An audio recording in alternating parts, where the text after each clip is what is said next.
নির্বাচনের একেবারে শেষ লগ্নে নির্বাচনী উত্তাপ তুঙ্গে। নির্বাচনের প্রাক্কালে জঙ্গলমহলে হাজির হন প্রধানমন্ত্রী নরেন্দ্র মোদী। পুরুলিয়া জনসভা থেকে রাজ্যের শাসক দলকে তীব্র আক্রমণ করলেন প্রধানমন্ত্রী নরেন্দ্র মোদী।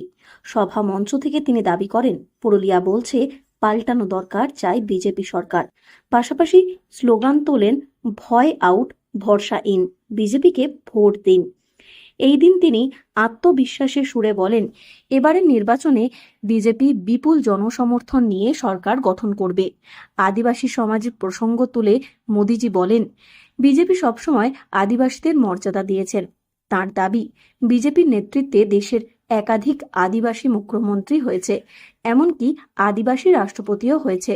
রাজ্যের উন্নয়নের প্রসঙ্গে ডবল ইঞ্জিন সরকারের পক্ষে সওয়াল করে তিনি বলেন, কেন্দ্র ও রাজ্যের একই দলের সরকার থাকলে মানুষ দ্বিগুণ সুবিধা পাবে, এটাই মোদির গ্যারান্টি।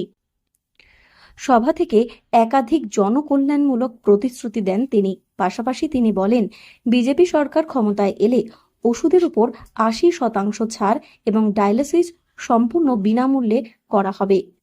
সভায় এক আবেগঘন মুহূর্ত ধরা পড়ে। প্রধানমন্ত্রীকে উদ্দেশ্য করে উপস্থিত অনেকেই নানান হস্তশিল্প উপহার আনেন। তাদের মধ্যে এক শিল্পী প্রধানমন্ত্রীর মায়ের সঙ্গে একটি ছবি এঁকে আনেন। সেই ছবি দেখে আবেগ আপ্লুত হয়ে পড়েন প্রধানমন্ত্রী এবং মঞ্চ থেকেই ওই শিল্পীকে ধন্যবাদ জানান।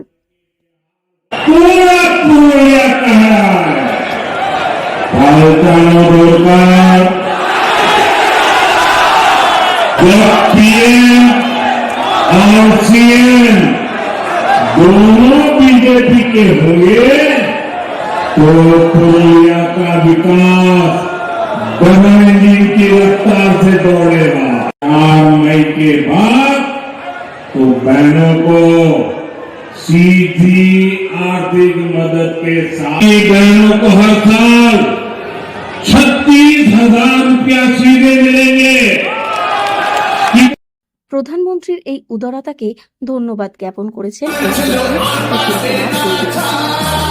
আমাদের আইডল, উনি একটা সবার মনে জায়গা করেন এবং শুধু বিজেপির নয়, এমনও অনেক পার্টির কার্যকর্তা দেখলাম এখানে যারা এসছেন মোদিজিকে দেখতে। কারণ ট্রাই করছিলাম, প্রত্যেকটা জনসভায় আমি যেতাম, আশেপাশে পশ্চিমবঙ্গে এলেই আমি যেতাম, এমনকি ব্রিগেডেও আমি ছবি এঁকে এসেছি, কিন্তু দিতে পারিনি তাকে। উনি সবার আগে দেখলেন এবং বক্তব্য শুরুর আগে ওনার এই কাইন্ডনেসটা আমি জীবনে ভুলবো না, আমরণ মনে রাখবো যে উনি ওনার বক্তব্যটাকে স্থগিত রেখে প্রথমে আমাদের ছবিগুলো নিলেন সবার কাছ থেকে, যারা যারা এনেছিল।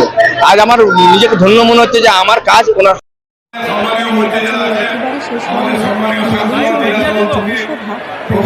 সাড়া ফেলে দিয়েছে গোটা জঙ্গলমহলে। কর্মী সমর্থকদের মনোবলকে কয়েক গুণ চাঙ্গা করে দিয়েছে। পুরুলিয়া থেকে শর্মিষ্ঠা ব্যানার্জির রিপোর্ট, লোকাল 18 বাংলা।